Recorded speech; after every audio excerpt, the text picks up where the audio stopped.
I mentioned relationship, and I'm relating with life, and I want to read something to you about the principle of relationship. Relationship. Now, this is all just ideas that I've compiled for years and years and years. The definitions of relationship and what it's supposed to look like, okay? Relationship is life's most central lesson. It is the mode of interaction that influences an individual's soul either toward wholeness or a measure of dysfunction, and as a result determines success in life. So you can apply that idea, this mode of interaction. Your child is exercising a mode of interaction between himself and the method that he is being forced to learn by. All right. Now, the traditional means of learning, and you can read that chapter 1 in my book, Wisdom's Way of Learning. It describes the traditional structure of learning, and you all know what that is anyway because you went to school. But you had to relate with that mode of learning. A traditional passive role you were forced to be in your whole life.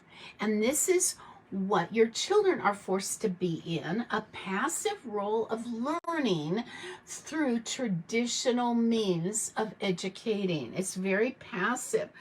And that passive role, that mode of education, that process, okay, that you're forced to interact with on a regular basis will either turn your soul toward wholeness, or it's going to turn your soul toward a measure of dysfunction. Now, what is the dysfunction? It is the gap of responsibility, personal responsibility. You see, relationships, a relationship with your learning process, your mode of interaction with how you learn, is developed at the heart level. You see, becoming real through practical and sacrificial investment into the process itself. You're learning how to learn when you are sacrificially engaged in the learning process, where you're becoming personally responsible to learn from scratch much material. Knowledge about an area of interest that you have. You are relating with a mode of learning, personal responsibility, and then you are relating with the subject matter in a much deeper way than if it was being force-fed you through a curriculum, because you're the one doing the gathering, you're the one doing the collecting of the information and knowledge, and because it's something that you actually want to learn, you're relating with it at a deeper place in your soul that helps to form something in you that is positive and fruitful for your life.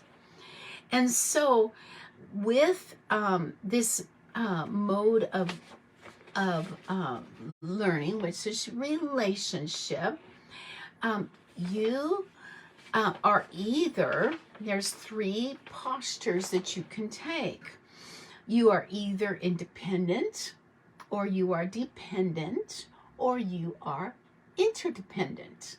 Now, in this world, we're told that independence is a great thing. What we really mean when we say independence, we want our children to become independent, is we want them to become responsible. And it's not the same thing.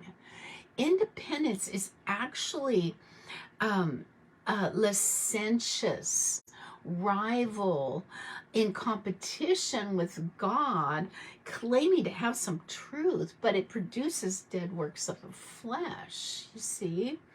Whereas interdependence is an individual who is community minded, recognizes the need for the contribution to and from others, for a strong sense of identity to grow and purpose to be realized. And that's what you have in a family unit, right? You have that in a family unit where children and parents are interdependent upon one another. They're community minded, they're family minded, they care about the good of the entire family, not just about them and where they are going and what they're doing. You see, and that idea where kids only care about what they're doing and where they're going, this is independence already at work in their soul and in their character, forming this licentious cultural rival in competition with what God actually wants to do. And it claims to have some truth, but it produces the dead works of the flesh, which is self-centeredness. Can you see this? This independence, it fosters selfishness. And what you want is interdependence, where you have need, your children have need of the input of parents and even of their siblings, where siblings care about each other's interests and actually want to help one another when there is a demand for that, instead of only caring about what they're doing. Now, dependence is like a legalistic religious counterfeit. It's trying to interdependence. It's a counterfeit to interdependence, because dependence on its own tries to imitate God and his ways, pretending to be true, but produces the life-giving interdependence that God has for the family unit. Can you see the difference? I hope you can see the difference, because when you have an interdependence at work in your family, there are 3 areas of relationship. We're talking about the principle of relationship here. Will equip your family to pursue life from a higher, secure ground. And those 3 elements are unity, harmony, and teamwork. And you see that? Interdependence, unity, harmony, and teamwork. Don't you want that in your family? Of course you do. Of course you do. Well, you can't have it unless you do things God's ways. God's way. You will end up producing independence in your children, and you'll know things are wrong, and you won't know why. You'll tell yourself, well, I want them to become independent because the whole world says that that's a good thing. No, what you want is for them to become responsible.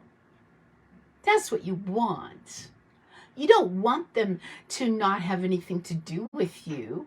You don't want them to not care about you and their siblings. You don't want them to go their own way apart from the family, apart from wisdom and understanding. You don't want that. You see? Do you see the difference between independence and responsibility? Yes, I hope you do.